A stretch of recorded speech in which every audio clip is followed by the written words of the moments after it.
आता एक महत्त्वाची बातमी. तंत्रज्ञानाच्या या युगामध्ये AI हे जितकं वरदान ठरतंय तितकाच त्याचा गैरवापर ही डोकेदुखी ठरते.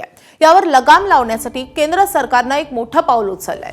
सरकारनं IT नियम 2021 मध्ये नवीन सुधारणा जाहीर केल्या असून येत्या 20 फेब्रुवारी 2026 पासून संपूर्ण देशात कडक AI नियम लागू होतील.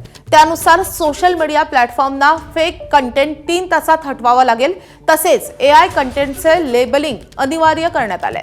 एखादी दिशाभूल करणारी माहिती किंवा डीप फेक व्हिडिओ व्हायरल होण्यापूर्वीच तो हटवणं आता सोशल मीडिया प्लॅटफॉर्मला बंधनकारक असेल. यामुळे चुकीची माहिती पसरून होणारे सामाजिक नुकसानही टाळता येईल.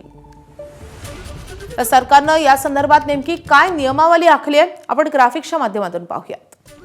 AI कंटेंटसाठी केंद्र सरकारनं 20 फेब्रुवारी पासून कठोर निर्णय जाहीर केले. सध्याचा फेक कंटेंट 3 तासात हटवा, AI व्हिडिओंना लेबल लावा असे निर्देश देण्यात आले आहेत.